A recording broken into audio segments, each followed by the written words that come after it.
Hello, नमस्कार. तर आजचा व्लॉग असणार आहे.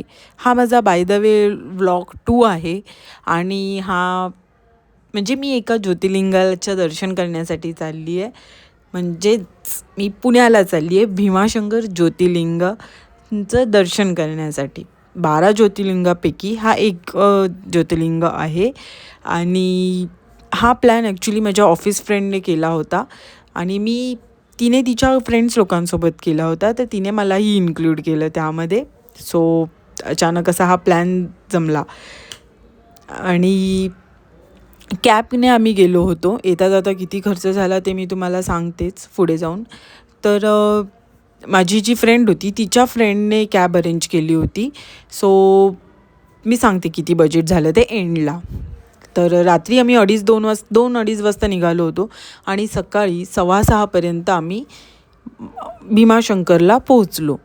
5-10 मिनटं आम्ही तिथे व्ह्यू एन्जॉय केला आणि एवढं धुकं पडले होते तिथे. पण पाऊस नव्हता आणि खूप 5-6 महिन्यांनी ओपन झालं होतं, त्यामुळे सॅटर्डे पण होतं, त्यामुळे बऱ्यापैकी गर्दी होती.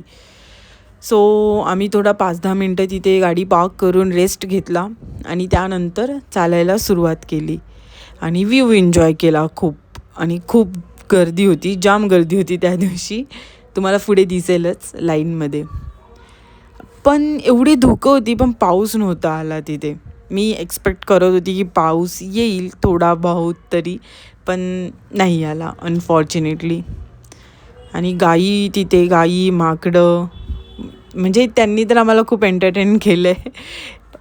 तुम्हाला पुढे समजेलच कसं केलं आहे त्यांनी. तुम्हाला धुकं दिसतं आहे ती, म्हणजे इवन आम्हाला तिथे काही पुढचं दिसतच नव्हतं, एवढी धुकं पडली होती. आणि आम्ही जेव्हा तिथे चालत होतो तेव्हा आम्हाला कळलं की तिथून बसेस पण येतात. म्हणजे कुर्ल्यावरूनसुद्धा, मुंबईमधून कुर्ल्यावरूनसुद्धा बसेस आहेत, कल्याणवरून बसेस आहेत, ज्या डायरेक्टली भीमाशंकरच्या मंदिराच्या जवळ आपल्याला सोडतात. इवन जिथे आपण गाडी पार्क केलेली, तर तिथूनसुद्धा हा टी आपल्याला भीमाशंकर मंदिराच्या जवळ सोडतात. हे एक बसेस दिसत आहेत, ती मुंबईवरून आलेली आहे मे बी. आणि जे टी दिसतील तुम्हाला पुढच्या क्लिपमध्ये दिसेलच. तर त्या टीज आपल्याला जिथे गाडी पार्क केली होती, तर तिथूनच आपल्याला त्या टीही मिळतात. तर त्या मंदिराजवळ आपल्याला सोडतात. ही लाईन बघताय, ही अर्धी लाईन दाखवली आहे मी, ह्याच्यापेक्षा खूप लाईन होती.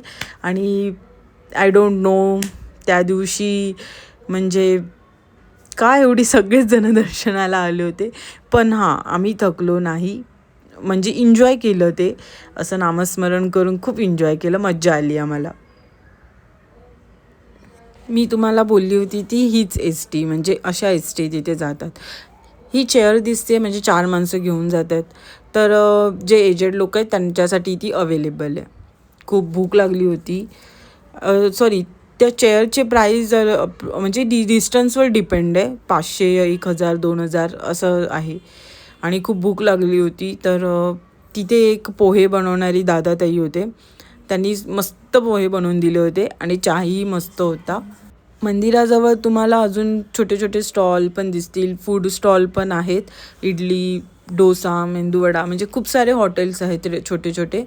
पण तिथे असं आहे की जिथे समजा 10 रुपयाचा बिस्किटचा पुडा असेल, तर तो 20ला मिळतो, म्हणजे डबल रेंजमध्ये मिळतो. आणि खरंच ते व्हॅलिड आहे, कारण की एवढ्यावरती चढून घेऊन जाणं सगळं खूप डिफिकल्ट आहे. आणि लाईन ऑलमोस्ट आमचं दर्शन दुपारी 1-1:15 झालं आणि आम्ही लाईन सकाळी लावली होती 6:45पर्यंत.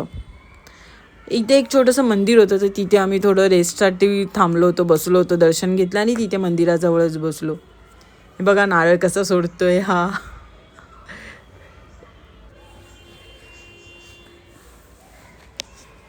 खूप थोडंसं ऊन लागत होतं, पण नंतर आम्ही जेव्हा लाईनीच्या मागे बघितलं तेव्हा असं वाटलं, अजून उन्हामध्ये एवढे लोक आहेत, तर आपलं तर नंबर आता जवळ आला आहे. सो हेच एक मोटिवेशन होतं तेव्हा.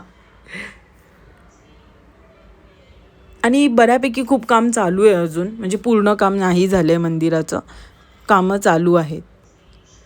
सी माकड पण जंगलामध्ये हायड्रेट राहत आहेत, म्हणजे पाणी पिणे किती गरजेचं आहे. आणि त्याने जसं काम झालं त्याने फेकून दिली ती वस्तू.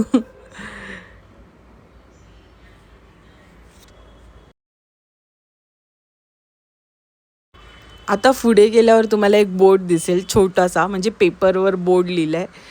खूप जण इथे जे लाईनमध्ये स्टॉल लावले आहेत ना, तर त्यांना सगळेजण विचारतात आता किती मिनटं मंदिर दुरावर आहे, किती मिनटं दूर आहे. तर पुढे बघा एका दादांनी असं केलं की त्यांनी तिथे नोटच लिहून ठेवली की मंदिर 10 मिनटं पुढे आहे. म्हणजे एक हे फनीच वाटलं आम्हाला आणि व्हॅलिड पण वाटलं. म्हणजे त्यांना कोणीच विचारणार नाही आता की भाई मंदिर किती मिनटं दूर आहे. फायनली आमचं दर्शन झालं. खूप छान झालं आणि खूप छान दर्शन झालं. मी एक्सप्लेन नाही करू शकत. म्हणजे एकदम थकवा तर ॲक्च्युली आम्हाला जाणवतच नव्हता, कारण की गरम नव्हतं, थंडी म्हणजे नॉर्मल थंड कूल होतं. पण दर्शन पण एकदम छान झालं, खूप सुंदर झालं. ॲक्च्युली मला ही भीमाशंकरची ट्रीप, जी म्हणजे भीमाशंकर ज्योतिर्लिंगाची ट्रीप मला सोलो करायची होती. पण असं बुलावा येतो ना, त्या टाईपमध्येच झालं आहे माझं. म्हणजे मला महादेवांनी बोलवलं तिकडे आणि कोइन्सिडेंटली माझा प्लॅन असा माझ्या ऑफिस फ्रेंड्ससोबत झाला आणि आम्ही परतीचा प्रवास सुरू केला. ती की जिथे आम्ही गाडी पार्क केली जिथून ST येतं, तसंच मंदिरापासूनही आपल्याला जिथे गाडी पार्क केली तिथपर्यंत ST होते. थोडा प्रवास केल्यानंतर घोडेगाव करून एक आलं, तर तिथे आम्ही पहिला रेस्टॉरंट शोधत होतो, पण नंतर विचार केला स्नॅक्सच खाऊया, स्नॅक्सचा टाईम झाला होता. तर मग आम्ही पाणीपुरी खाल्ली आणि मी मंचुरियन पण घेतले होते. बस एवढंच खाल्लं होतं. भूक पण जास्त नव्हती लागली. आणि येताना मराठी सॉन्ग आहे पावसावरून, ते तुम्ही गेस करा आणि कमेंटमध्ये मेन्शन करा. आणि ते सॉन्ग ऐकत आम्ही हा व्ह्यू एन्जॉय केला आणि हा न्यू ब्रिज पण मस्त व्ह्यू वाटत होता. तर चला मी सांगते तुम्हाला किती बजेट झालं. आम्ही 4 जणी होतो आणि कॅबने जाऊन येऊन आमचं 6,000 रुपीज झाले. म्हणजेच पर हेड 1,500 रुपये आमचे ट्रॅव्हलिंगला गेले. बस तेवढेच झाले आणि एक्स्ट्रा आम्ही जास्त जेवलो वगैरे नाही, कारण की रात्री जेवूनच निघालो होतो आणि मॉर्निंगला पण आम्ही ब्रेकफास्ट केला आणि संध्याकाळी आम्ही नाश्ता केला. त्यामुळे अराऊंड 1,700-1,800 रुपये आमचे झाले पूर्ण ओव्हरऑल मी सांगते. अदरवाईज ट्रॅव्हलिंग फक्त 1,500 रुपयामध्ये झालं 4 जणींमध्ये आणि तेही खूप छान आणि सेफली झालं महादेवांच्या कृपेने. चला आता बघूया नेक्स्ट ज्योतिर्लिंगाचं मी दर्शन कधी घेते आणि कधी मला परत बुलावा येतो आहे. स्टे ट्यून आणि लाईक करा, शेअर करा.